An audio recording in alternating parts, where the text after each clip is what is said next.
हरे कृष्णा। समस्त भक्तों को हम हार्दिक स्वागत करते हैं आज का यह कार्यक्रम में। तो आज यहाँ पर हम हनुमान जयंती मना रहे हैं। तो भगवान हनुमान जी के जन्म से कुछ सीखने की हम प्रयास करेंगे।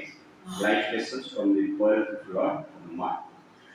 तो पहले हनुमान जी का प्रणाम मंत्र थोड़ा बोल लेते हैं। मनोजवं मारुततुल्यवेगम्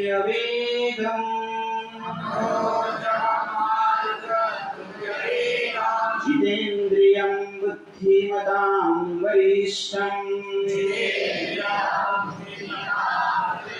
वातात्मजं वानरयूथमुख्यम्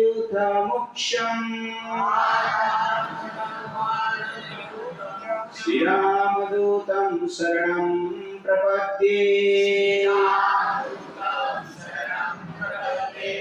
हम श्री राम दूत हनुमान जी को प्रणाम करते हैं, उनके शरण में जाते हैं, जिसका जो वेग है वायु से भी अधिक है, और उसके साथ साथ वो जितेंद्रिय है, बुद्धिमान है, और उसके साथ साथ वानर जो युद्ध है, वानर जो ग्रुप है उनका मुख्य है, और वायु के पुत्र है।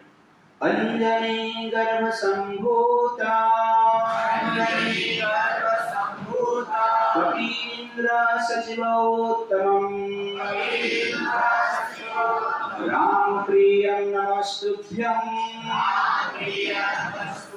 हनुमान रक्ष सर्वदा। अंजनी गर्भ संभूता, माता अंजनी के गर्भ से उनका जन्म हुआ है। कपीन्द्र सचिव उत्तमम्, और कपियों में वो श्रेष्ठ है, और सचिव में से उत्तम है। राम प्रिय नमस्तुभ्यं, भगवान राम के अति प्रिय है, इसलिए हम उनको प्रणाम करते हैं। हनुमान रक्ष सर्वदा, और प्रार्थना करते हैं कि हनुमान हमारा सर्वदा रक्षा करेगा। तो एक बार भगवान राम जब वैकुंठ जा रहे थे, उस समय पे उन्होंने हनुमान जी को बुलाए और कहे कि मैं वैकुंठ जा रहा हूं, और उसके साथ साथ अयोध्या वासी भी मेरे साथ जा रहे हैं। बाकी जो वानर है जो मेरे सेवा किए हैं सीता का उद्धार करने के लिए, लंका का युद्ध में, सबको लेके जा रहा हूं, इसलिए आप भी मेरे साथ वैकुंठ में आइए। तो हनुमान जी ने कहा ठीक है, लेकिन मैं आपके साथ वैकुंठ नहीं जा सकता। तो राम को आश्चर्य लगा कि वैकुंठ का ऑफर मिल रहा है और यहाँ पर हनुमान जी मना कर रहे हैं। जीवन का लक्ष्य क्या है आप लोगों ने सुना है, और वैकुंठ का ऑफर आए तो हनुमान जी क्या बोल रहे हैं, मना कर रहे हैं। तो राम जी ने पूछा, इतना बड़ा ऑफर है जो कि दुनिया का सर्वश्रेष्ठ गोल है, जीत का गोल है, मेरे धाम में आकर मेरे साथ रहना है, और आप ये ऑफर को ठुकरा रहे हैं। तो हनुमान जी बोले ठीक है अच्छा ऑफर है, मैं जाना चाहता हूं, लेकिन वहां पर आपकी कथा होता है क्या? वहां पर राम कथा होता है तो मैं जाऊंगा। तो भगवान ने बोले कि वहां पर राम कथा तो नहीं होता है, लेकिन मैं तो हूं ना वहां पर, बताइए क्या जरूरत है? तो हनुमान जी कहते हैं नहीं, राम कथा होगा तो मैं वहां पर जाऊंगा। जहां पर राम कथा नहीं है वहां पर राम भी रहेंगे तो मैं नहीं जा सकता। तो राम जी को आश्चर्य लगा। राम जी ने पूछे कि मेरे से बढ़कर मेरा कथा है क्या? नहीं, ऐसा नहीं है, आपसे बढ़कर आपका कथा नहीं है, फिर भी आपका कथा नहीं है तो मुझे जाना ठीक नहीं लग रहा है। इसका कारण क्या है? इसका कारण में हनुमान जी कहते हैं कि आपने एक बार नारद मुनि को कहा था। नारद मुनि को भगवान कृष्ण एक बार इस प्रकार कहते हैं, नाहं तिष्ठामि वैकुंठे योगिनां हृदयेषु यत्र गायन्ति मद्भक्ता तत्र तिष्ठति नारद। हे नारद, नाहं तिष्ठामि वैकुंठे, मैं वैकुंठ में वास नहीं करता, योगिनां हृदयेषु, और योगियों का हृदय में भी वास नहीं करता। फिर आप कहां पर रहते हो? यत्र गायन्ति मद्भक्तः, जहां पर मेरे भक्त गायन करते हैं, मेरा कथा का चर्चा करते हैं, वहां पर मैं रहता हूं। इसलिए आप वैकुंठ जा रहे हैं, वास्तव में जहां पर कथा चलता है वहां पर आप रहते हो। इसलिए जहां पर राम कथा होता है वहां पर राम भी मिल जाते हैं, उसके साथ साथ राम कथा भी मिल जाता है। इसलिए मैं धरती पर रहना चाहता हूं। तो भगवान खुश हो गए और हनुमान जी को आशीर्वाद चिरंजीवी रहने के लिए आशीर्वाद दिए। और आज भी हनुमान धरती पर है, और जहां पर राम कथा होता है हनुमान जी सुनने के लिए करते हैं। तो कहने का अर्थ है, जो हनुमान हमारे लिए आइडियल है, जो हनुमान हमारे लिए बल का प्रतीक है, जो हनुमान हमारे लिए आदर्श है, उनका रुचि किसमें है? भगवान राम कृष्ण के कथा सुनने। तो हनुमान के पास जो बुद्धि है, जो बल है, जो इंद्रिय संयम है, जो डिस्क्रिमिनेटिव पावर है, जो नॉलेज है, कहां से प्राप्त होता है? दो चीज, भगवान राम का नाम का स्मरण और उसके साथ साथ भगवान की कथा के श्रवण। इसलिए जब भगवान की कथा हम सुनते हैं, उसका लाभ हमारा चेतना को प्रभावित करता है। उसका लाभ यह है कि हमारा चेतना शुद्ध होता है। इसलिए हमारा शास्त्र कहता है, सुनन्तः स्वकथा कृष्ण पुण्य श्रवण कीर्तनः हृदयन्तस्थ अभद्राणि विधुनाति श्रुभो सदा। कि भगवान कृष्ण राम की कथा जब श्रद्धा के साथ हम सुनते हैं, हृदय में जो नेगेटिविटी है वो क्या हो जाता है? दूर हो जाता है। इसलिए भगवान कृष्ण की कथा हमें नित्य निरंतर सुनना चाहिए। This is the power of hearing.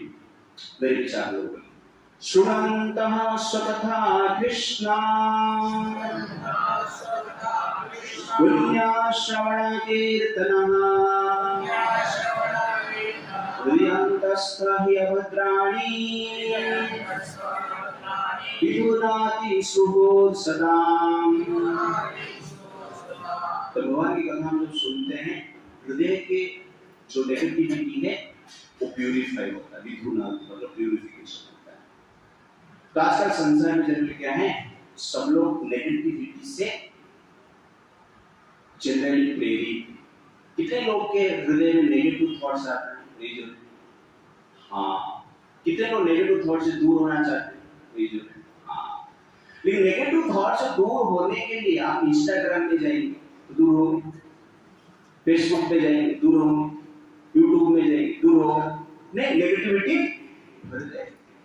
एक टीचर ने स्टूडेंट को पूछा कि इंस्टाग्राम एक बड़ा बीमारी है। स्टूडेंट ने बोला, सर ये बीमारी नहीं, फिर क्या है? ये महामारी। तो इंस्टाग्राम का एक महामारी। महामारी मतलब हमारा जो पॉजिटिविटी है उसको मार ही देता है।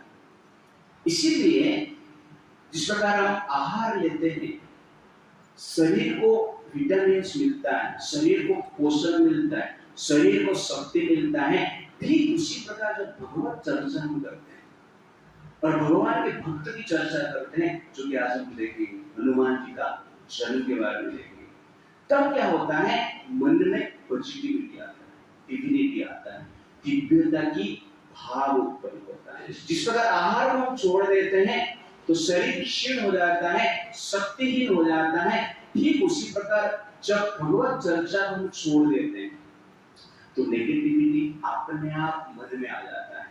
और उसके साथ साथ भगवत चर्चा तो छोड़ देते हैं और उसके साथ साथ क्या करते हैं? नेगेटिव इंफॉर्मेशन देते हैं, तो क्या होगा? और बढ़ जाएगा ना। जिस प्रकार आप खेती करते हैं, तो खेती करते समय आप खेती में सिर्फ पानी डाल रहे, तो अपने आप क्या आ जाएगा? ग्रास आ जाएगा, वीड्स आ जाएगा। कोई ग्रास लगाता है, वीड्स लगाता है, अपने आप आ जाता है। आप कुछ भी नहीं करेंगे तो अपने आप आ जाएगा। फिर भी आप क्या करोगे? ग्रास लगाओगे, वीड्स लगाओगे, तो क्या होगा? बढ़ जाएगा ना। तो ठीक उसी प्रकार मन में अपने आप वीड्स आता है, अननेसेसरी ग्रासेस आता है। लेकिन आपको धान लगाना है, गेहूं लगाना है, तो क्या करना पड़ेगा? परिश्रम करना पड़ेगा, कल्टीवेट करना पड़ेगा। धान और गेहूं को तो लगाना ही है, सब्जी को तो लगाना ही है, उसके साथ साथ जो वीड्स है उसको निकालना है। तो वीड्स अपने आप आता है, लेकिन कलयुग में क्या है, बड़ा प्रॉब्लम है। तो कहने का अर्थ है हमारा नेगेटिविटी अपने आप हृदय में आता है और कलयुग में उसको भी हम लगाते हैं, इंस्टाग्राम के थ्रू, यूट्यूब के थ्रू, फेसबुक के थ्रू, सोशल मीडिया के थ्रू, नेगेटिव इंफॉर्मेशन के थ्रू। और जब ये नेगेटिव इंफॉर्मेशन हम बार बार लेते हैं, हमारा लाइफ क्या बन जाता है, नेगेटिव बन जाता है, नकारात्मक विचार आता है और नकारात्मक विचार से जीवन क्या बन जाता है, नरक बन जाता है, पेनफुल लाइफ हो जाता है। इसीलिए इस नकारात्मक विचार से बचने के लिए हमारा एक प्रकार की नित्य निरंतर प्रयास होना चाहिए कि प्रतिदिन जिस प्रकार आहार हम लेते हैं, प्रतिदिन उसी प्रकार भगवान की कथा श्रवण करना चाहिए और भगवान का नाम का स्मरण करना चाहिए। तब जाकर नेगेटिविटी हटेगा और उसके साथ साथ पॉजिटिविटी और डिविनिटी का उत्पन्न होगा। Therefore, divine hearing removes negativity and fills the consciousness with positivity and divinity. इसलिए भगवान की कथा श्रवण करना अत्यंत आवश्यकता है। तो एक बार भगवान राम अगस्त्य मुनि को प्रश्न पूछते हैं कि मैंने हनुमान जी का बल लंका में देखा और मुझे आश्चर्य लग रहा है कि हनुमान किस प्रकार बाली और सुग्रीव का बीच में जब शत्रुता उत्पन्न हुआ उस समय में हनुमान शांत कैसे रहे, ये मुझे आश्चर्य लग रहा है। और हनुमान को मैंने देखा वो साधारण व्यक्तित्व नहीं, तो हनुमान का गुणगान करते हुए उत्तराखंड में भगवान राम अगस्त्य मुनि को कहते हैं, शौर्यं दाक्ष्यं बलं धैर्यं प्रज्ञता नय साधनं विक्रमश्च प्रभवश्च हनुमत कृताल। हनुमान जी शौर्य, वो कहते हैं हनुमान का हृदय में शौर्य मतलब वीरता, स्किल्स दक्षता, बल पावर, धैर्य patience, Pragya knowledge, Vikram special power and प्रभाव इन्फ्लुएंस, ये सब जो क्वालिटी है हनुमान का हृदय में वास करता है, घर करके रहता है। ये मैं सब हनुमान जी के लाइफ में देखा।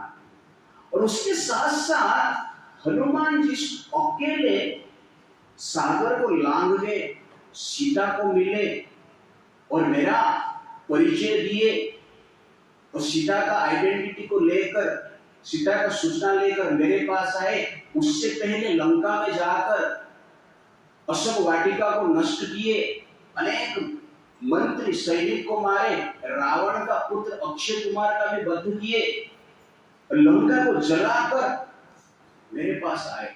तो इतना बड़ा पराक्रम करने वाला व्यक्ति ये हनुमान है। उसके साथ साथ वो कहते हैं कि एकस्य बाहु वीर्येण लंका सीता च लक्ष्मणः प्राप्त मया जयदेव राज्यं मैत्री बांधव। वो कहते हैं इनके बाहुबल से मुझे लंका में विजय मिला, इनके बाहुबल से मुझे सीता मिले, उनके बाहुबल से मैं विभीषण को राजा बना पाया, इनके बाहुबल से मैं लक्ष्मण को प्राप्त किया है। हनुमान जी है इसलिए आज मेरा अस्तित्व है, हनुमान जी है इसलिए आज मेरा मान सम्मान है।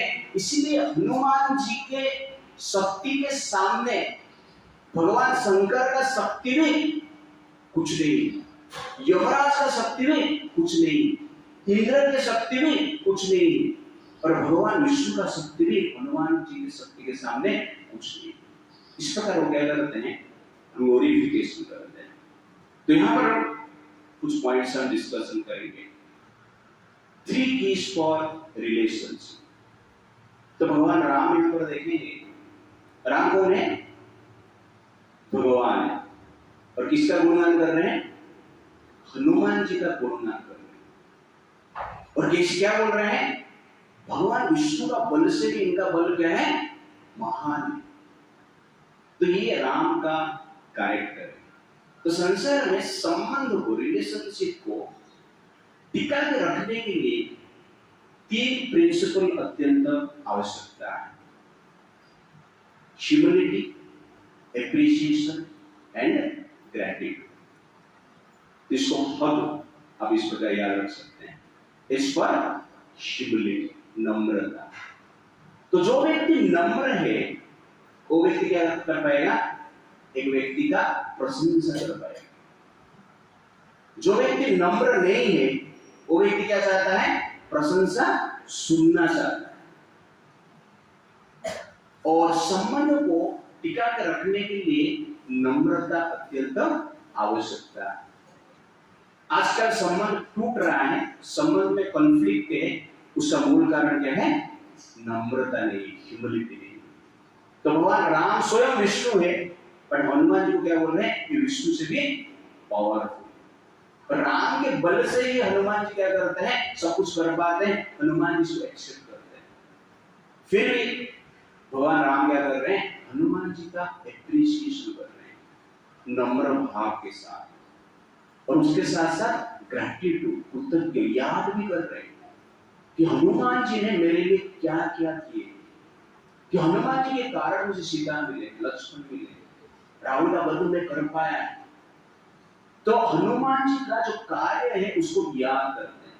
कृत मतलब एक्टिविटीज, उपकार, क्या मतलब याद करना, कृतज्ञ मतलब जो उपकार किया गया है उसको याद करना, उसको क्या कहते हैं? कृतज्ञ कहते हैं। और ये कृतज्ञता रहेगा, एप्रिसिएशन रहेगा और नम्रता रहेगा। ये 3 प्रिंसिपल जीवन में हम साधन कर पाते हैं, प्रैक्टिस कर पाते हैं, तो अपना जो संबंध है उसमें सुंदरता भी रहेगी और उसके साथ साथ क्या रहेगा? वो संबंध टिकेगा। लेकिन आजकल संबंध टिकता है। Love at first sight, divorce at first fight, life is very tight. इस प्रकार हम देख रहे हैं आजकल। क्यों? इसका मूल कारण है कि 3 प्रिंसिपल को हम प्रैक्टिस नहीं कर पाते हैं। एक बार एक राजा ने एक साधु को पूछा कि महाराज सुख कहां में मिलेगा, सुख कैसे मिलेगा? तो साधु ने कहा कि आप मर जाएंगे तो सुख मिलेगा। तो उस आश्चर्य लगा, अरे मैं सुख कहां पे मिलेगा बोल रहा हूं और ये क्या बोल रहे हैं? आप मर जाएंगे तो सुख मिलेगा। तो साधु को राजा ने पूछा, आप ऐसे क्यों बोल रहे हैं? ना वास्तव में आप मरेंगे तो ही सुख मिलेगा। इसका तात्पर्य क्या थोड़ा बताइए। इसका तात्पर्य है जो व्यक्ति का अहंकार मर जाता है तो क्या मिलता है? सुख मिलता है।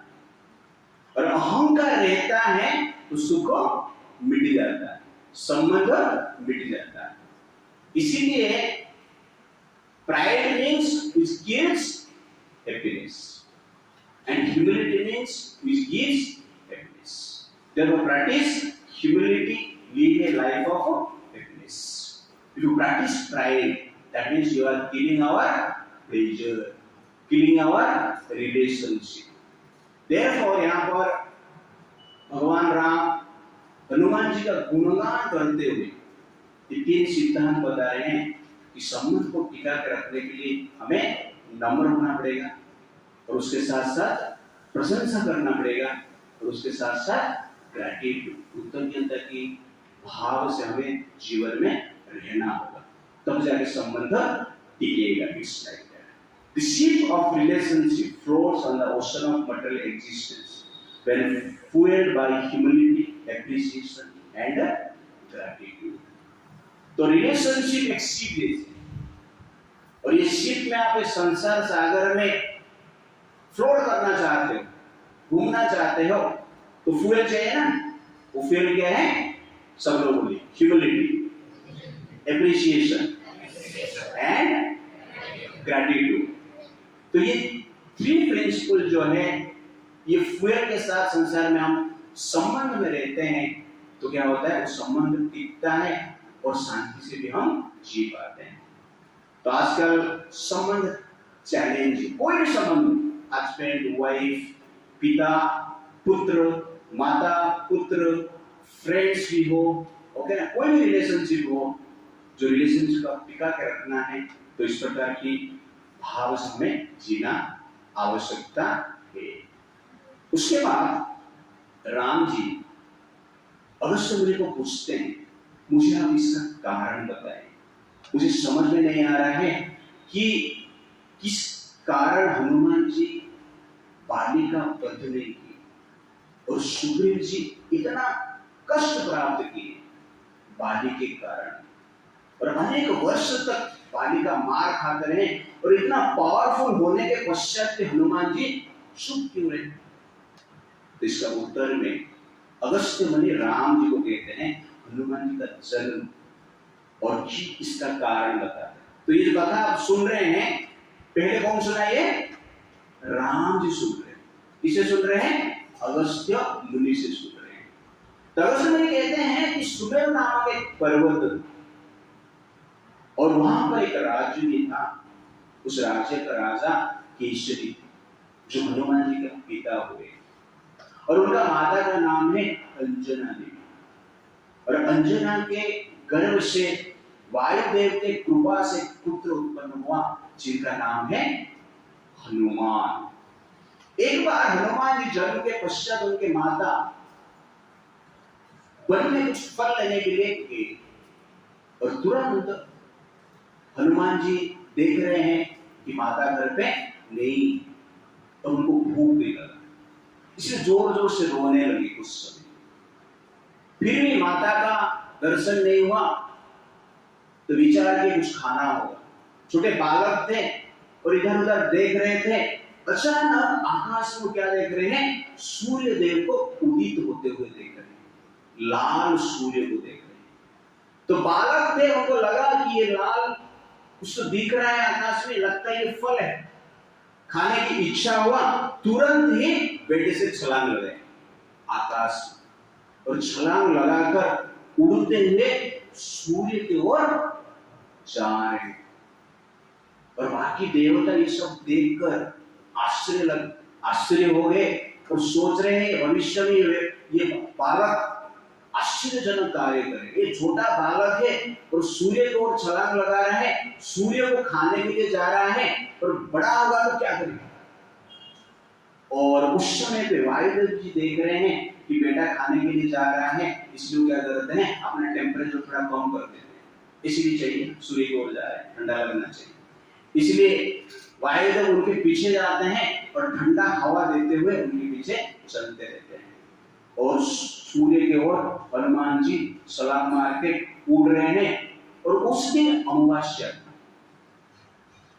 जिस दिन की सूर्य ग्रहण की समय थी, ठीक उस समय राहु भी सूर्य को खाने के लिए आगे आ रहा था, और आकर जस्ट सूर्य के पास पहुंचा था, हनुमान जी क्या करते हैं? उस समय वहां पर पहुंच जाते हैं और राहु को पकड़ने का प्रयास करते हैं। तो राहु डर के मारे भाग जाता है, भागकर इंद्रदेव के पास जाता है, और इंद्रदेव को जाकर राहु कहता है, भगवान आपने मेरे लिए खाने के लिए चंद्र और सूर्य को बनाए, और मुझे बिना बताए दूसरे राहु को दे दिया। तो इंद्र को भी आश्चर्य लगता है, दूसरा कौन आ गया? लठी चलते देखते क्या हो। तो इंद्रदेव ऐरावत में बैठते हैं, राहु के साथ आते हैं। तो राहु के साथ जब इंद्रदेव आता है, राहु का डर थोड़ा कम हो जाता है, तो आगे निकल जाता है। तो आगे निकल के फिर हनुमान जी के पास आता है, तो हनुमान जी देखते हैं राहु कोई नया फल लग रहा है, तो सूर्य को छोड़कर राहु को खाने के लिए जाते हैं। तो राहु डर के मारे भागता है, और इंद्र बचाओ बचाओ बचाओ। तो इंद्र देखते हैं राहु भी डर गया, क्या हुआ? तो इंद्र देख रहे हैं कि उसके पीछे कोई वानर है, तुरंत ही ऐरावत का स्पीड बढ़ाते हैं और हनुमान के पास आते हैं। तो हनुमान को लगता है पहला फल लाल था, सेकंड फल काला था, ये सफेद फल भी किधर से आएगा? तो राहु को छोड़कर हाथी को खाने के लिए भागे। तो ये देखकर इंद्रदेव आश्चर्यचकित हो जाते हैं और अपना वज्र निकालकर हनुमान जी को प्रहार करते हैं, उनका टूरी के ऊपर प्रहार करते हैं, सीने के ऊपर प्रहार करते हैं, लेफ्ट साइड, और उनका टूरी टूट जाता है और वज्र का प्रहार से हनुमान जी मूर्छित हो जाते हैं। आकाश से गिरकर एक पर्वत के ऊपर गिर जाते हैं। और भाई तो ये सब देख रहे हैं। भाई तो दुखित होकर हनुमान जी को अपने गोद में लेते हैं और गुफा के भीतर प्रवेश कर लेते हैं। तो इस प्रकार हनुमान जी का ठुड़ी क्या हो गया, टूट गया और वायुदेव के साथ गुफा में गए। इससे कुछ क्या लेंगे lessons. Special quality of a student, student का स्पेशल क्वालिटी, इस लीला से हम, इस एक्टिविटी से हम सीखेंगे। आप लोग स्टूडेंट्स हो, स्टूडेंट का एक स्पेशल क्वालिटी होना चाहिए। क्या होना चाहिए, कौन बताएगा? Raise your hand. जिज्ञासा। ओके, तो जिज्ञासा इज एक्चुअली राइट आंसर। ताली सब लोग ताली हो गए। Special quality of a student is hunger for knowledge. Hanuman ji को भूख लगा ना, तो भूख लगा तो क्या सोचे वो?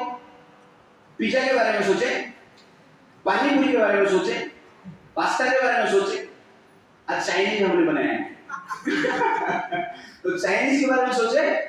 किसके बारे में सोच रहे हैं? सूर्य को देखे। भूख लगा है लेकिन खाने के लिए किसको हो गए? सूर्य को हो गए। तो सूर्य नॉलेज का प्रतीक है। सूर्य मीन्स प्रकाश, सूर्य मीन्स लाइट। तो इस लीला के द्वारा हनुमान जी बताना चाहते हैं वास्तव में भूख किसका होना चाहिए। तो हमारा पेट का भूख है और उसको पूरा करने के लिए हम क्या करते हैं? आहार ढूंढते हैं, स्वादिष्ट खाना चाहते हैं, टेस्टी फूड चाहते हैं। एक स्टूडेंट ने, एक टीचर ने स्टूडेंट को पूछा कि कौन सा ऐसा तरल चीज है कि तेल में गिरने के बाद कठिन हो जाता है। तो स्टूडेंट बोला कि बेसन का पकौड़ा, लेकिन तरल रहता है, तेल में डालेंगे तो क्या हो जाता है? कठिन हो जाता है। जो खाने पीने का भूख सबको होता है, उससे थोड़ा आगे भूख क्या है? इंद्रियों की भूख, हंगर फॉर एंजॉयमेंट। कान के लिए एंजॉयमेंट क्या है? भूख। कान के लिए म्यूजिक, जीवा के लिए टेस्ट, स्पर्श के लिए, स्किन के लिए टच, ये भी भूख। उससे आगे जो हंगर क्या है? हंगर ऑफ माइंड, मन का भूख, एंटरटेनमेंट, मजा आना चाहिए। उससे आगे क्या है? इंटेलेक्चुअल भूख, बुद्धि का भूख, एनालाइज करना है, सोचना है, ओके, रिसर्च करना है। मैथमेटिक्स किसको अधिक पसंद आता है, फिजिक्स अधिक किसको पसंद आता है। तो इंटेलेक्चुअल भूख है, उनको प्रॉब्लम सॉल्व करने में मजा आता है, उसको कहते हैं बुद्धि का भूख। उससे आगे क्या है? ईगो, अहंकार का भूख। जिसको अहंकार की भूख है उसको एप्रिसिएशन चाहिए, उसको मान सम्मान चाहिए, उसको अटेंशन चाहिए। वो जनरली अहंकार का भूख। और ये भूख पूर्ण करने के लिए सब लोग चाहते हैं, लेकिन सब पूर्ण होने के बाद पेट का भूख आपका फुलफिल हो गया, इंद्रियों का भूख आपका फुलफिल हो गया, मन का भूख आपका फुलफिल हो गया, इंटेलेक्चुअल भूख फुलफिल हो गया, ईगो का भूख भी फुलफिल हो गया। ये सारे भूख फुलफिल हो जाता है लेकिन फुलफिलमेंट नहीं मिलता। इसका ये एक्सपीरियंस है कि भूख फुलफिल तो हो जाता है लेकिन सैटिस्फैक्शन नहीं मिलता है, संतोष नहीं मिलता है। मेजर है, हाँ, सबका ही फुलफिलमेंट मतलब संतोष, सैटिस्फैक्शन, ठीक है ना। तो all the hungers are fulfilled but there is no fulfilment in life, no satisfaction in life. इसका कारण क्या है? इसका कारण ये है कि हम पेट नहीं है, हम मन नहीं है, हम सेंसेस नहीं है, हम इंटेलिजेंस नहीं है, हम ईगो नहीं है, हम कौन है? आत्मा है, भगवान के अंश है, जीवात्मा है, परमात्मा के अंश है।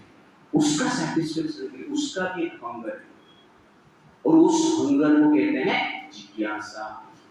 Hunger for knowledge.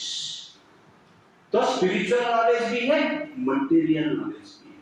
आध्यात्मिक विज्ञान की आवश्यकता है और मटेरियल भौतिक विज्ञान की भी आवश्यकता है। ये दोनों आवश्यकता है।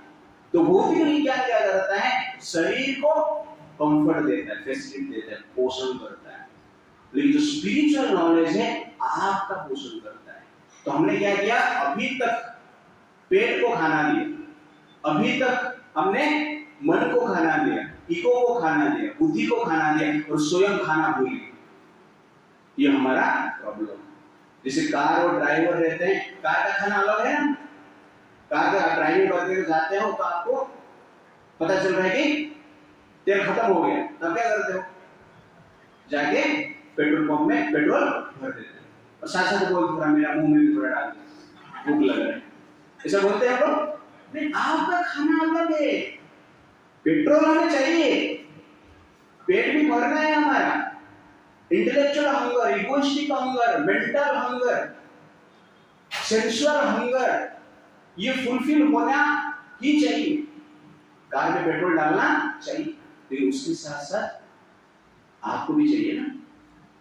आपका खाना अलग, उसको कहते हैं नॉलेज, उसको कहते हैं स्पिरिचुअल नॉलेज, स्पिरिचुअल एस्पिरेशन, उसको कहते हैं कनेक्शन विद गॉड। भगवान को जानना, भगवान का सेवा करना, भगवान की कथा सुनना, उसमें एक सैटिस्फैक्शन मिलता है, उसमें एक आनंद मिलता है। आप लोग मजा आया?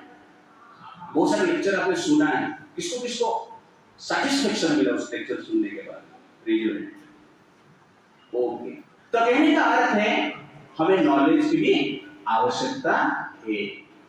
इसलिए हनुमान जी छोटे बालक से ये शिक्षा दे रहे हैं सूर्य की ओर छलांग लगाकर कि मनुष्य जीवन मिला है नॉलेज को प्राप्त करने के लिए, नॉलेज की ओर आगे बढ़ने के लिए।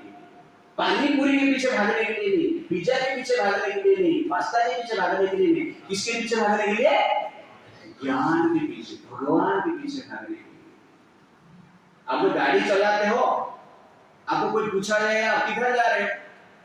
ना, पेट्रोल टैंक में जा रहे हो। नहीं, आप पेट्रोल टैंक में जाते हो लेकिन डेस्टिनेशन आपका और पूछ लेता है। तो ठीक उसी प्रकार जीवन में हमें हर प्रकार की हंगर को फुलफिल करना है, लेकिन उसके साथ साथ क्या है? वास्तव में जो आत्मा की हंगर है, आपकी जो आवश्यकता है वो है ज्ञान, उसको प्राप्त करने की हमें प्रयास करना चाहिए। तो इसीलिए हमारा शास्त्र कहता है, वो सुंदर वर्ड से शास्त्र में बताया गया है। मेरे विचार लो, विद्यानाम नरस्य रूपम अधिकं प्रसन्नागुप्तं धनम् विद्या भोगकारी यशः शुभकारी विद्या गुरुणा गुरुः विद्या बंधुजना विदेश गमने विद्या परदेवता विद्या राजसु पूजिता नातो धर्म विद्या विहीनम पशुः। तो ज्ञान का, नॉलेज का गुणगान यहाँ पर किया गया है। विद्या नाम नरस्य रूपम, मनुष्य का identity knowledge, identity of humanity is knowledge. प्रसन्न गुप्तम धर्म, this is the secret asset, wealth और best wealth in this world. विद्या, विद्या भोगकारी, विद्या नॉलेज इज real enjoyment, यश knowledge is real fame, सुखकारी knowledge is real happiness, विद्या गुरु नाम गुरु, knowledge गुरु का गुरु है, विद्या बंधुजन, विद्या इज रियल रिलेटिव। कहाँ पे? विदेश गमन, इन द फॉरेन कंट्री। विद्या परदेवता, knowledge is God, विद्या राजस्व पूजित, और जिसके पास नॉलेज है राजा भी उनको पूजा करते हैं। न तो धनम विद्या विहीनम पशु, जिसके पास धन है और राजा उसका पूजन नहीं करते हैं। बट जिसके पास विद्या है उसको पूजन करते हैं। विद्या विहीना पशु। स्टार्ट पहला लाइन क्या है? विद्या नाम नरस्य रूप। तो मनुष्य का जो आइडेंटिटी है विद्या है, और अंतिम लाइन क्या है? विद्या विहीना पशु। नॉलेज नहीं है तो हम बोले animal is. Therefore, humanity starts with the knowledge. The animals hunger for food, but humanity begins with the hunger for knowledge. तो मनुष्य का जो जीवन ज्ञान प्राप्ति से स्टार्ट होता है। इसीलिए हनुमान जी के जयंती पर आपका हंगर क्या होना चाहिए? ज्ञान के प्रति होना चाहिए, नॉलेज के प्रति होना चाहिए। ये भूख रहेगा तब सक्सेस गारंटी। स्टूडेंट लाइफ, इसलिए स्टूडेंट लाइफ में ये भूख होना चाहिए। भोग का भूख नहीं होना चाहिए। भूख किसका होना चाहिए? ज्ञान का भूख होना चाहिए। और ये भूख आजकल मर गया है। कभी बोलते ना पेट का भूख मर गया है, खाने की इच्छा नहीं होता। जैसे कभी किसका भूख मरा है? तो भूख मर जाए तो क्या करते हैं हम? मेडिसिन लेते हैं। तो ठीक उसी प्रकार ये नॉलेज का जो भूख है, स्टडी करने का जो भूख है, जब स्कूल कॉलेज में जाते हैं, जो भी अपना फिजिक्स साइंस स्टडी करते हैं, उसका भूख कम हो जाता है। और स्पिरिचुअल तो भूख है ही नहीं इसमें।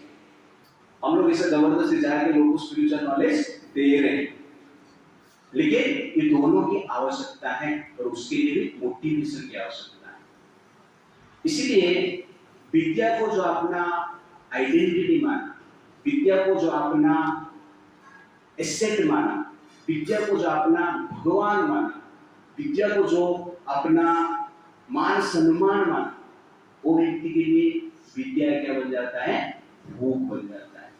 इसीलिए हनुमान जी इस लीला के द्वारा बता रहे हैं कि जीवन का लक्ष्य क्या होना चाहिए? विद्या को प्राप्त करना है। विद्या मतलब वो कॉलेज का विद्या के बारे में बात नहीं कर रहा, ओके ना? विद्या मतलब मैं नॉलेज के बारे में बात कर रहा हूँ। तो इसलिए हमें विद्या के प्रति, ज्ञान के प्रति हंगर होना चाहिए। और एक पॉइंट यहाँ पर है, बाल सूर्य की ओर जाते हैं। बाल सूर्य मतलब जो सूर्य उदित हो रहे हैं उसकी ओर गति करते हैं। तो कहने का अर्थ है rising sun, not setting sun. इसका अर्थ है कि हमें जीवन में ऐसे ज्ञान को प्राप्त करना चाहिए जो ज्ञान के द्वारा हमारा उत्थान होगा, जो ज्ञान के द्वारा हम आगे बढ़ पाएंगे। लेकिन आजकल जो हमें विद्या मिल रहा है सोशल मीडिया में, और उसके साथ तो बाकी एटमॉस्फेयर में ज्यादातर ऐसा नॉलेज है जो कि हमें डिग्रेड करता है, नीचे लेके जाता है।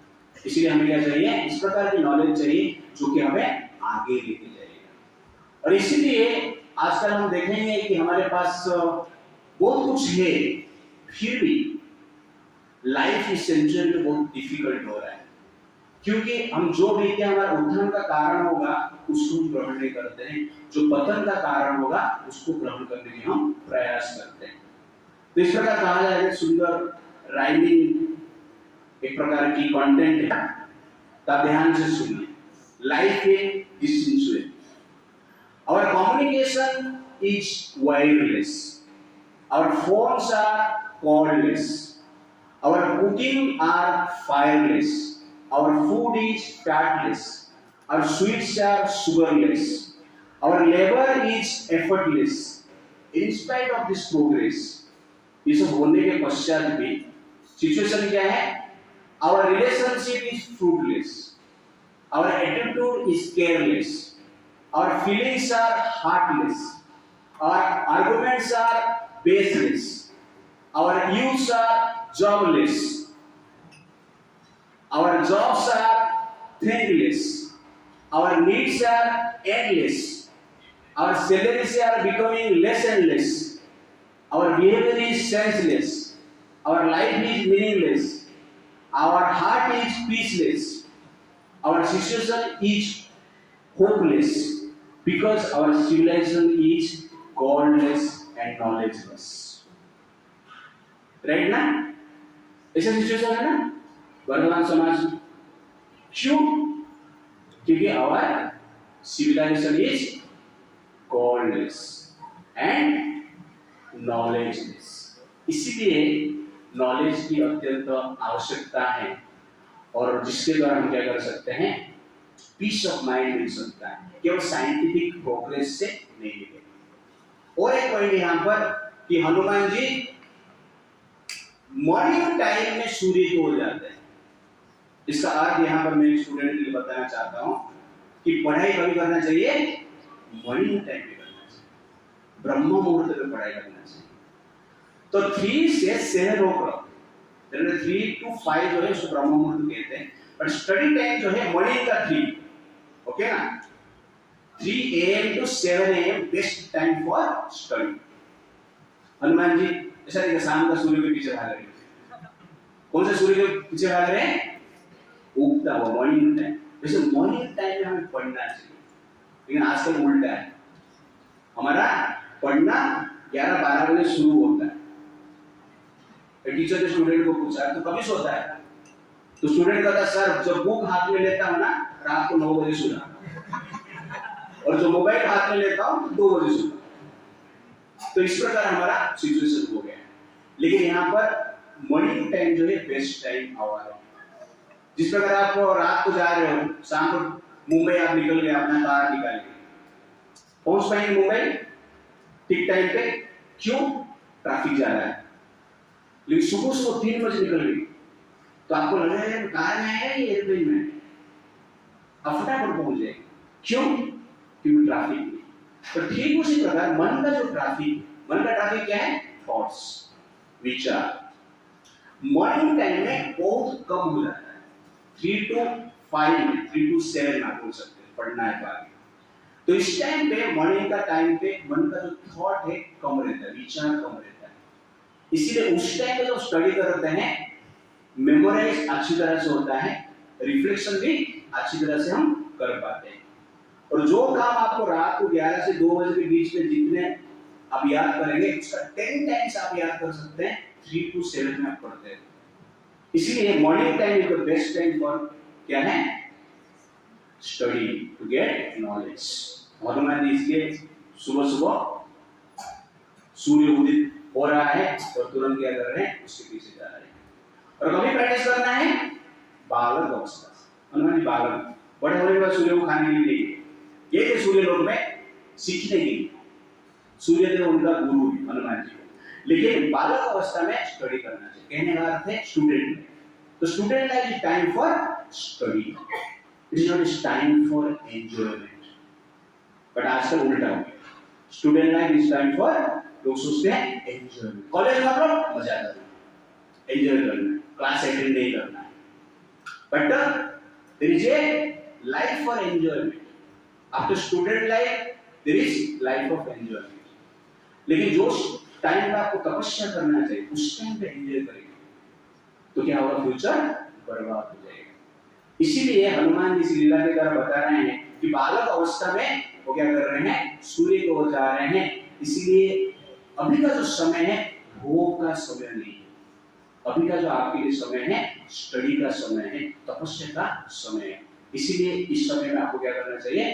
तपस्या करना चाहिए। Age of study is young age, therefore this age should be used for study, not for entertainment and enjoyment. It's like that. तो आगे बढ़ते हैं, लास्ट पॉइंट हम डिस्कशन करेंगे।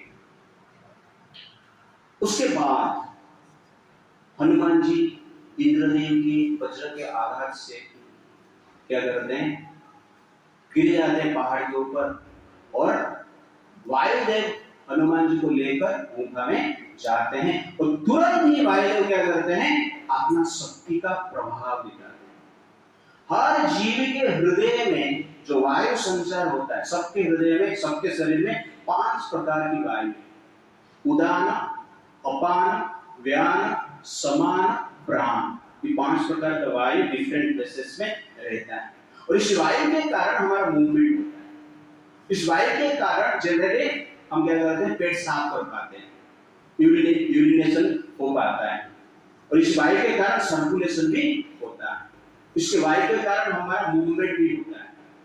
इसलिए वायु उल्टा है। तो वायु क्या करते हैं? वायु का संचार सबका शरीर के भीतर रोक लेते हैं। देवताओं का शरीर के भीतर भी रोक देते हैं। तो इंद्रदेव, चंद्रदेव, वरुणदेव, उनका पेट सब बड़ा बड़ा हो गया, सबका तो पेट बड़ा हो गया। अचानक उनको लगा कुछ प्रॉब्लम हुआ है। क्या प्रॉब्लम है? वायुदेव गुस्सा हुए तो सब लोग ब्रह्मा जी के पास जाते हैं, और ब्रह्मा जी के पास जाते हैं तो ब्रह्मा जी देखकर बोलते हैं, आप लोग कौन से लोग से आए? तो पहचान में नहीं आ रही, क्योंकि सबका पेट बड़ा हो गया है, मुंह फूक गया है, और कोई चल नहीं पा रहा है। बाद में इंद्र बोलते हैं, पहचाना नहीं क्या? मैं इंद्रदेव, आपने तो मुझे अपॉइंटमेंट किया था स्वर्ग में। ब्रह्मा जी थोड़ा देखते हैं आपको, हाँ अरे इंद्र क्या क्या हुआ तुझे? ना भगवान आपको सब पता है। कारण क्या है कि वायु का पुत्र को हमने वज्र से आघात किया है, और वायु को गुस्सा होकर इस प्रकार की प्रॉब्लम क्रिएट की। तो ब्रह्मा जी तुरंत क्या करते हैं, समस्त देवता को कहते हैं कि जो वायु है साधारण नहीं, इसलिए वायु देव का आपने अपमान किया है, इसलिए इस प्रकार की प्रॉब्लम है। तो सुंदर श्लोक कहते हैं, मेरे पीछे आप लोग, वायु प्राण सुखम वायु हो, वायु सर्वमिदं जगत्, वायुना सम्प्रति त्यक्तं न सुखम विदते जगत्। तो कहते हैं वायु प्राण, वायु प्राण, वायु सुख है, वायु जगत है, वायु के बिना सुख संसार में नहीं हो सकता है, इसलिए वायु को अपमान किया है, इसलिए इस प्रकार की प्रॉब्लम हुआ है। तो तुरंत ही ब्रह्मा जी सब देवता को लेते हैं, उस गुफा में जाते हैं, और वायुदेव ब्रह्मा जी को देखकर खड़े होकर प्रणाम करते हैं, और ब्रह्मा जी अपने हस्त कमल से उस बालक का शरीर में आप उनका हाथ को फेराते हैं, और तुरंत ही जिस प्रकार जल सिंचन होने के पश्चात जमीन हरा भरा हो जाता है, ठीक उसी प्रकार हनुमान जी के जीवन आ गए, उस बालक का जीवन संचारित हुआ, और हनुमान जी एक प्रकार की आनंद और एक प्रकार की पवित्रता और दिव्यता की अनुभव की। तो ये देखकर ब्रह्मा जी खुश होते हैं, और सब देवता को कहते हैं कि आप लोग एक काम करो, इस बालक को वरदान दो, क्योंकि भविष्य में ये मनुष्य समाज के लिए और उसके साथ साथ भगवान राम के लिए बड़ा कार्य करने वाले हैं, और आपके लिए भी बड़ा कार्य करने वाले हैं, इसलिए आप क्या करो, उनको वरदान दो। तो सब लोग वरदान दे। तो इंद्रदेव कहते हैं कि मेरे वज्र से उनका ठुड़ी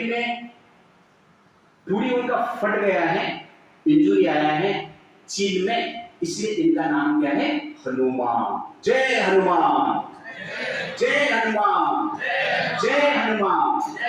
हनुमान मतलब ठुड़ी, हनुमान मतलब चीन, और वज्र से आघात हुआ है, चीन में थोड़ा ऐसा इंजुरी हो गया है, इसलिए उनका नाम इंद्रदेव ने क्या रखा, हनुमान। तो वज्र के आघात से लोग मर जाते हैं, लेकिन उनका थोड़ा ही हुआ, इसलिए ये बालक का बड़ा सम्मान करना चाहिए, इसलिए उनका नाम क्या रखा उन्होंने, हनुमान। तो हनुमान इस प्रकार नाम से हुआ है। बाद में वरदान देते हैं कि आगे जाके इस बालक का बद्ध मेरा वज्र से नहीं, और सूर्य देव वरदान देते हैं कि मेरे तेज से, मेरा तेज मैं उसको प्रदान करता हूं, और मेरे द्वारा कभी भी ये जो बालक है मेरा तेज से पीड़ित नहीं होगा, और आगे जाके इस बालक को मैं शिष्य बनाऊंगा, और संसार का संपूर्ण ज्ञान मैं प्रदान करूंगा। तो वरुण देव देते हैं वरदान कि ये जन्म में कभी मरेगा नहीं। यमराज वरदान देते हैं कि इसको यमदंड, मृत्यु कभी नहीं होगा, और रोग कभी नहीं होगा। कुबेर देव का वरदान देते हैं कि युद्ध करते समय ये कभी थकेगा नहीं। भगवान शंकर वरदान देते हैं कि मेरे आयुध से, मेरे अस्त्र शस्त्र से हनुमान जी का कुछ नहीं होगा, अवध्य रहेगी। विश्वकर्मा जी कहते हैं संसार में जितने भी अस्त्र शस्त्र मैंने बनाया है, उस अस्त्र शस्त्र के द्वारा हनुमान जी का वध नहीं होगा, और उसके साथ साथ हनुमान जी चिरंजीवी रहेंगे।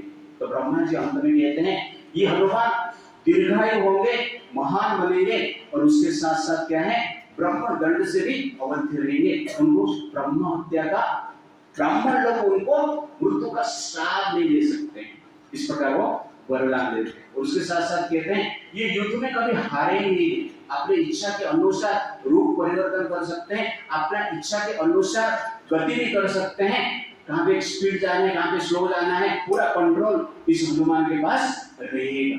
और आगे जाके ये राम जी को युद्ध में सहायता करेंगे और रावण को वध करने में भगवान राम का सहायक होंगे।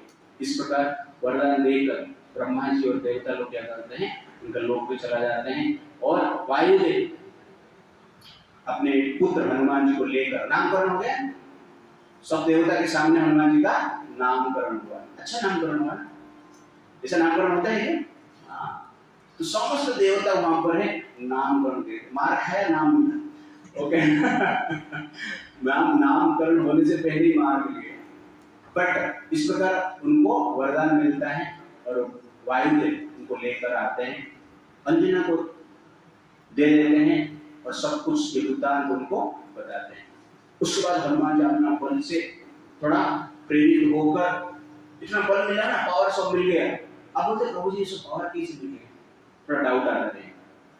आपको लग रहा है ब्रह्मा जी बोले तुम अवध्य रहेगा, वरुण देव बोले पानी में तो मरेगा नहीं। ये वरदान के कुछ नहीं, वरदान मतलब क्या है, सिंपल है। आप जैसे मोबाइल में डिफरेंट एप्लीकेशन डाउनलोड करते हैं ना, फेसबुक, व्हाट्सएप, ओके ना, वैसे ही ये भगवान ब्रह्मा जी के और बाकी देवता का ये टेक्नोलॉजी, इसको आशीर्वाद करते हैं, मतलब क्या है, स्पेशल क्वालिटी को उसके भीतर संचार करते हैं। तो डाउनलोड कर ले तो एप्लीकेशन मिलता है। तो एंटीवायरस, जैसे आपका कंप्यूटर है उसमें एंटीवायरस आप क्या करते हो, अपडेट करते हो, इंस्टॉल करते हो, तो ठीक उसी प्रकार बाकी देवता ये एंटीवायरस सब इंस्टॉल कर दिए। तो आपका टेक्नोलॉजी में संभव हो सकता है। जब ये टेक्नोलॉजी नहीं होता था, मैं आपको बोलता था कि ऐसा एप्लीकेशन डाउनलोड हम करते हैं, ऐसा फेसबुक है जो कि हम क्या करते हैं, यूज करते हैं, व्हाट्सएप करते हैं, मैसेज करते हैं, तो ये सब होता नहीं है, आपको चिट्ठी लिखना ही आते, इस प्रकार बोलेंगे ना, ये आजकल है ये सब, इसलिए आप विश्वास कर रहे हैं। तो कोई कोई चीज जो है हम एक्सपीरियंस करना पड़ता है, उसको अनुभव करना पड़ता है, केवल एक्सप्लेनेशन से पता नहीं चलता है, ये हमें समझना अत्यंत आवश्यकता है। तो इसी प्रकार हनुमान जी को अनेक प्रकार की पावर मिलता है और उसके बाद भगवान उस पावर को लेकर क्या करते हैं, उनके आजू बाजू में जो ऋषि मुनि रहते थे, जंगल में रहते थे, और वहां पर जाकर हनुमान जी थोड़ा उत्पात मचा रहे। ऋषि मुनि यज्ञ के लिए लकड़ी का संग्रह किया रहेंगे, वो लकड़ी लेके फेंक देंगे, कमंडलों में पानी लेके बैठे रहेंगे और ओम उच्चारण करके आंख बंद करके ओम उच्चारण करते रहेंगे, आंख खोले तो कमंडल गायब, पानी गायब, ओके ना। यज्ञ चलता रहेगा और तुरंत पानी लेके ऊपर उसमें डालेंगे। यज्ञ कर रहे ऋषि मुनि बड़े बड़े जटा लेके, और हनुमान जी क्या करते रहते, दो ऋषि मुनि का जटा को बांध देते। तो इस प्रकार जनरल एक्टिविटी हनुमान बचपन में करते। तो इस प्रकार ऋषि मुनि देख रहे कि हनुमान है, आगे जाके बड़ा कार्य करना है, उनको पता था, इसलिए थोड़ा चुप रहते थे, ये डेली कार्य होगी, यज्ञ से आग नहीं निकल रहा था, धुआं ही निकलता था, इसलिए लोगों ने विचार किया कि कुछ तो करना है। तो तुरंत ही लोगों ने, तो इसको तो मरने का श्राप नहीं दे सकते, तो भूलने का श्राप दे। तो ऋषि मुनि ने श्राप दिया कि इसके बाद जितना भी शक्ति है ये भूल जाएगा। इसे सब श्राप, वो भी एप्लीकेशन डाउनलोड हो गया, जो एप्लीकेशन डाउनलोड हो गया तुरंत ही वो भूल गए। उसका नेक्स्ट जब आए, सब यज्ञ कर रहे हैं, हनुमान जी आराम से घूम रहे, शांति से घूम रहे, और ऋषि मुनि को पूछ रहा, आपको पानी चाहिए क्या? आपको लकड़ी चाहिए क्या? मैं कुछ हेल्प कर सकता हूँ? इस प्रकार पूछ रहे कि उसमें एप्लीकेशन डाउनलोड हुआ है काम कर रहा है। तो उसके बाद मृदु स्वभाव के होकर, ऐसा रामायण वर्णन करता है, शांत होकर विचरण करते हैं। और अगस्त्य मुनि वहां पर कहते हैं राम जी को कि जब बाली और सुग्रीव के बीच में युद्ध हो रहा था, हनुमान जी वहां पर तो थे, लेकिन उनके पास शक्ति था, वो भूल गए, इसीलिए युद्ध चल रहा था और खड़े खड़े तमाशा ही देखते, कुछ करते नहीं। उनको कोई बताता था तो वहां पर ही बाली को मार देता था, आपका काम कम हो जाता। लेकिन वहां पर हनुमान जी को कोई बताया नहीं और हनुमान जी स्वयं भी याद नहीं करता है। और ऋषि मुनि जो श्राप देते हैं उस श्राप में बताते कि कोई कभी आपको याद दिलाएगा आपका शक्ति के बारे में, तब आप क्या कर पाओगे, आप आपका शक्ति को पुनर्वार प्राप्त कर पाओगे और उसके अनुसार कार्य कर पाओगे। तो अंत में जब सीता जी को ढूंढने के लिए वानर सेना गए, तो उस समय में जांबवान क्या करते हैं, हनुमान जी को ये सब याद दिला, पूरा स्टोरी जो अगस्त्य मुनि ने बताया है। फिर हनुमान जी को लंका लंका जाने से पहले रामेश्वरम में ये सब स्टोरी बताते हैं। हनुमान जी उस मोटिवेशन से उनको याद आता है और उसके बाद हनुमान जी अपना बल को जान पाते हैं, तुरंत ही सागर को लाने के लिए रेडी होते हैं और लान कर सब कार्य कर लेते हैं। तो इस प्रकार हनुमान जी का जो जन्म है हम कुछ डिस्कशन किए हैं, लास्ट कुछ पॉइंट समझेंगे। इंपोर्टेंस ऑफ एनवायरनमेंट, तो वायु के बारे में हमने देखा, तो वायु की आवश्यकता है। तो आजकल एनवायरनमेंट का ऊपर, परिवेश के ऊपर किसका ध्यान नहीं, परिवेश के ऊपर हम ध्यान नहीं देते हैं। इसका अर्थ क्या है, हम अपने आप के ऊपर भी ध्यान नहीं देते, क्योंकि हम परिवेश का एक अंग है। इसीलिए हमारा ये ड्यूटी बनता है कि एनवायरनमेंट को भी प्योर रखना है। इसलिए ह्यूमन लाइफ में जितना कम हो सके, वर्तमान सिचुएशन पूरा प्योर तो रख नहीं सकते, पर जितना हम कर सकते हैं हमारा शक्ति के अनुसार उसको हमें फॉलो करना आवश्यकता है। तो आजकल देखिए modern culture is a culture of carelessness, but Vedic culture is a culture of care and concern. तो वैदिक कल्चर ऑफ पानी मतलब प्योर पानी, कहां पर भी जाकर पानी पी सकते हैं। ऐसा नहीं नहाने के लिए पानी, पीने के लिए पानी, देखने के लिए पानी, ऐसा कुछ अलग नहीं था, सब पानी सेम। लेकिन आज मॉडर्न साइंस के द्वारा इस प्रकार हम केयरलेसनेस बन गए कि कोई भी नदी का पानी आप डायरेक्ट पी नहीं सकते। इसलिए basic stabilisation is a civilisation of sensitivity.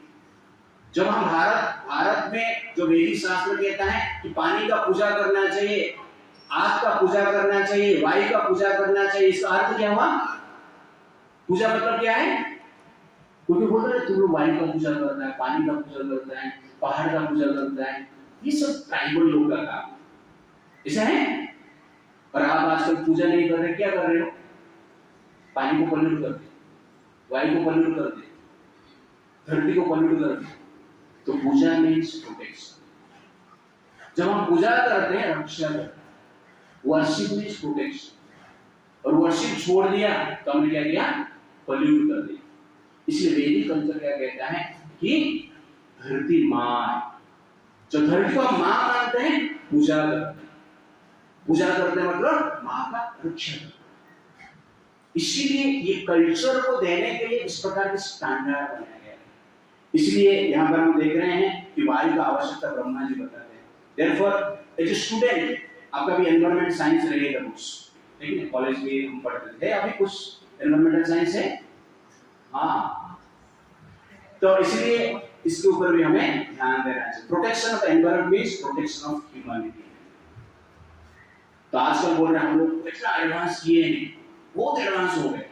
पहले लोग एडवांस नहीं थे, 100 साल जीते, हमारा इतना एडवांसमेंट हो गया कि 60 साल में मर जाते। एडवांस डेथ, ठीक है, दैट इज एडवांसमेंट। तो कहने का अर्थ है we should take care of our environment, that is the point. Challenges of life. तो हनुमान जी क्या करते हैं, यहाँ पर जो चैलेंज उनके जीवन में आया, डिटर्मिनेशन मींस ट्रांसफॉर्म विपत्ति इनटू संपत्ति। हनुमान जी को मार लगा तो वायु फ्रस्ट्रेट नहीं, उनको पता है इंद्र का चोट है, पर अंदर जाके अपना काम कर लिया। और आप देखेंगे ये जो इंसिडेंट है हनुमान जी के लिए क्या बन गया? विपत्ति बना, संपत्ति बन गया, बेनिडिक्शन मिला। कितना वरदान मिला, एक मार खाया और इतना लाभ हुआ। इसलिए इंद्र का मार खाना अच्छा है, उसके साथ साथ आपके क्लास का तो इंद्र है अग्रवाल साहब,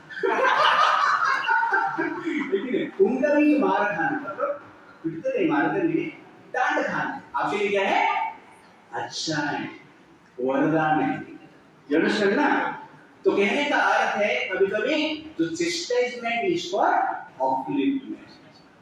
आपका जो चेस्टाइजमेंट आपको दिया जा रहा है, डांट गिर रहा है, इसलिए एक जनरल का लड़का था कि 10वीं में 10 बार फेल हो गए, 11वीं बार फर्स्ट क्लास आ गए। उसके दोस्त लोग पूछ रहे तू आजकल क्या खा रहा है यार इतना, जो कि तू इतना अच्छा भी दिख रहा है और पास भी हो गया ना। अच्छा दिखने के लिए तो खाना खाता हूँ, फिर पास होने के लिए चप्पल भी खाता, मार भी खाता, गाली भी खाता, इसलिए मैं पास हो गया। तो शरीर के लिए भी खाना चाहिए और पास होने के लिए भी खाना चाहिए, जिस और इतना बेनिफिट हनुमान जी को मिल गया। तो challenges can change your life positively. तो कभी चैलेंजेस आता है और कभी डांट गिरता है, तो हमारा पॉजिटिविटी को बढ़ाने के लिए, इसलिए कभी कोई सीनियर गुरुजन पिता माता आपको डांट रहे तो उसको नेगेटिवली मत लेना, वो कैसे लेना चाहिए, उसको पॉजिटिवली लेना है। और एग्जैक्ट वो पॉजिटिव कार्य करता है जब आप उस पॉजिटिव भाव से आपको लेते हैं। Cause of forgetfulness, Hanuman ji भूल गए ना, क्यों भूल गए? ऋषि मुनि ने श्राप दे दिया। ऋषि मतलब सेंस मतलब, साधु मतलब सेंस मतलब, जो कि इंद्रियों को स्वयं करके देते हैं। ठीक उसी प्रकार हमारा जो भूलने का टेंडेंसी, मेमोरी कम हो जाता है, इसका मेन कारण क्या है? हम एक प्रकार की इनडिसिप्लिन लाइफ जीते हैं और इग्नोरेंट लाइफस्टाइल जीते हैं। उसका मेन कारण है ब्रह्मचर्य को फॉलो नहीं करते। तो ब्रह्मचर्य is the key for mental and physical health. Losing celebration means losing celebration in life. तो ब्रह्मचर्य को हमें फॉलो करना चाहिए। ब्रह्मचर्य कहते हैं धातु, शरीर से धातु नष्ट हो जाता है, वीर्य नष्ट हो जाता है, तो मेमोरी पावर डिटरमिनेशन अपने आप नष्ट हो जाता है। तो धातु का अर्थ है जो धारण करता है, जो आपका मेमोरी को धारण करता है, आपका धैर्य को धारण करता है, दृढ़ निश्चय को धारण करता है, उसको क्या कहते हैं? धातु कहते हैं। इसलिए इस प्रिंसिपल को हमें क्या करना चाहिए? फॉलो करना चाहिए। तो आपको मेमोरी इंक्रीज करना है, फिजिकल स्ट्रेंथ इंक्रीज करना है, तो इस जनरल हमें क्या करना चाहिए? इस सिलेबस को फॉलो करना चाहिए, सेंस कंट्रोल को फॉलो करना चाहिए। That is the very very important last point. अंत में हनुमान जी को याद आया ना? कैसे याद आया? कोई याद दिलाया। शक्ति है सबके पास, तो वैसे ही हम गलती कर लिए हैं, भूल गए हैं अपना शक्ति पावर, राइट क्या है रॉन्ग क्या है हम भूल गए। फिर उसके लिए क्या चाहिए हमें? नॉलेज से, मोटिवेशन से। Therefore motivation is the energy boost for mind और हार्ट। तो motivation helps us to strengthen our determination and aspiration. तो अर्जुन जब हनुमान जी को मोटिवेशन मिला जांबुवन से, तब जाके अपना शक्ति को जान। ठीक उसी प्रकार आप लोगों के पास शक्ति है, लेकिन उस शक्ति को जानने के लिए मोटिवेशन की आवश्यकता है। तो इसलिए जांबुवन जैसे लोग चाहिए जो कि मोटिवेट करें और आपके भीतर जो शक्ति है उस शक्ति को जागृत करें, और उस शक्ति के द्वारा आप फर्स्ट क्लास कैरियर में हो सकते हैं, फर्स्ट क्लास आपका एजुकेशनल लाइफ में हो सकते हैं, और उसके साथ साथ एक first class spiritual and material life बाहर भी जी सकते हैं। इसलिए हमें स्पिरिचुअल मोटिवेशन भी चाहिए और उसके साथ साथ क्या चाहिए? मटेरियल मोटिवेशन भी चाहिए। दोनों की आवश्यकता है। तो मोटिवेशन मतलब सुनना है, तो सुनते हैं ध्यान से, राइट चीज सुनते हैं तो राइट वर्क करते हैं, रॉन्ग चीज सुनते हैं तो हम क्या करते हैं? रॉन्ग वर्क करते हैं। तो wrong motivation comes when you here wrong things, wrong information, and right motivation comes when you hear right information. Therefore your information is the cause of your degradation and alienation. So choose your information wisely. ये आपके पास। हरे कृष्णा कृष्णा कृष्णा हरे हरे, हरे राम राम राम हरे हरे। श्री प्रभुपाद की, अनंत वैष्णव की जय।